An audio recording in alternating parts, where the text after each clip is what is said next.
चलो आज राजनीति क्लास होगी, ठीक है, क्लियर। ओके। हाँ, पॉलिटिकल साइंस, पॉलिटिकल साइंस आ रहा है इमरान, क्लियर आ रहा है? हाँ क्लियर आ रहा है। बढ़िया है। अच्छा चलिए चलते हैं। राजनीति, राजनीति शास्त्र, राज से मतलब होता है राज व्यवस्था, अर्थात सरकार के द्वारा देश चलाया जाना।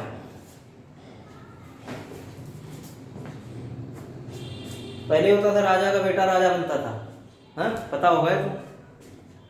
बट जब से हमारे यहाँ चुनाव होने लगे तब से प्रतिनिधियों के द्वारा चुनकर सरकारें बनाई जाने लगी। इसमें क्या है, राजनीति के पिता का नाम अरस्तु के नाम से जाना जाता है। ये जीव विज्ञान के भी पिता हैं, ये बहुत फैक्ट है, ये क्वेश्चन अक्सर आता है क्वेश्चन पेपर में। चलिए आज संसद पढ़ते हैं।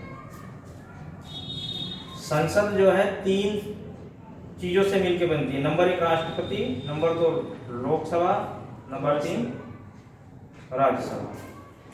हमारे देश की जो संसद है 2 संविधानात्मक है व्यवस्था। जो लोकसभा होता है इसे लोगों का सदन बोलते हैं। लोगों का सदन से मतलब डायरेक्ट प्रतिनिधि सीधे चुन के आते हैं लोकसभा में। राज्यसभा में, राज्यसभा राज्यों की परिषद होती है जिसमें लोगों के द्वारा सीधे न चुनकर राज्यों की परिषद से प्रतिनिधि आते हैं चुन करके। अब यहाँ पर राष्ट्रपति होते हैं, राष्ट्रपति बचते हैं। राष्ट्रपति के लिए तो अलग वीडियो बनाई जाएगी प्रॉपर तरीके से, जो राष्ट्रपति की शक्तियों का, राष्ट्रपति की कार्य करने के क्षेत्रों का, और राष्ट्रपति प्रथम नागरिक किसी हमारे देश का होता है। भारत देश का प्रथम नागरिक राष्ट्रपति ही होता है। राष्ट्रपति के पास दोनों सदनों में से किसी को भी बुलाने अथवा स्थगित करने या लोकसभा को भंग करने की शक्ति प्राप्त है हमारे संविधान के अनुसार। भारतीय संसद का संचालन संसद भवन में होता है जो कि नई दिल्ली में स्थित है। इसको सब जानते हैं। कभी भी दंगा फसाद होगा तो दिल्ली चलो, यही कहते हैं ना, क्या कहते हैं, दिल्ली चलो है ना। अब किसानों का आंदोलन चल रहा है अभी जैसे, तो सारे क्यों दिल्ली आ रहे हैं? क्योंकि लोकसभा राज्यसभा के सारे सदस्य जो सरकार चला रहे हैं वो हमारे दिल्ली में ही बैठे हुए हैं, और यहीं से हमारे जो भी बिल पास होते हैं, जो भी नियम कानून पास होते हैं, सारे दिल्ली से ही बनते हैं। बिल कैसे पास होता है, नियम कैसे बनता है, कोई भी कानून, वो सब बाद में देखा जाएगा। अभी तो फिलहाल डायरेक्टली देख लेते हैं। अब आ जाओ राज्यसभा। राष्ट्रपति के पास सिंपल चीजें हैं ये, बाकी डीपली बाद में हम देखेंगे।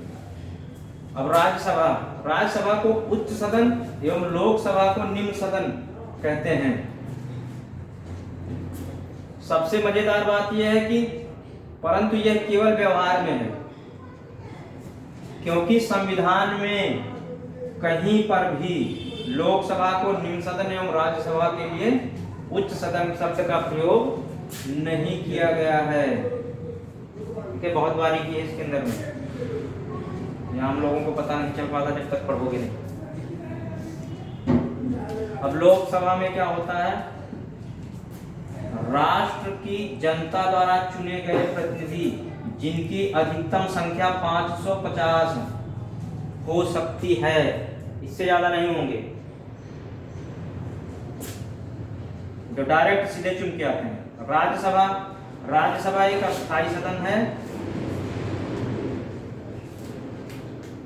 और इसको उच्च सदन के नाम से भी जानते हैं, लेकिन लिखित में कहीं नहीं है, जिसकी अधिकतम संख्या 250 है।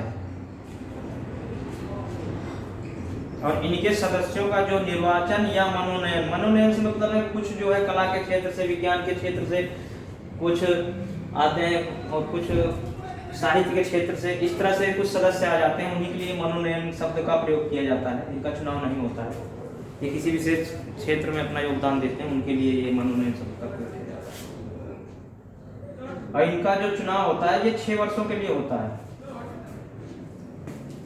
जिनमें से 1/3 सदस्य 2 वर्ष में सेवानिवृत्त होते हैं। सेवानिवृत्त से मतलब रिटायरमेंट ले लेते हैं भाई, रिटायरमेंट। वर्तमान जो सरकार की स्थिति है हमारे देश की, वर्तमान में लोकसभा के जो प्रेजेंट टाइम में सदस्य हैं 543 हैं और राज्यसभा में 245 सदस्य हैं। यह है आज की सरकार की स्थिति। यह फर्दरी जो है जानकारी इतनी थी, इसको दे दिएगा। कल हम देखते हैं नेक्स्ट वीडियो में राष्ट्रपति पढ़ाएंगे। ठीक।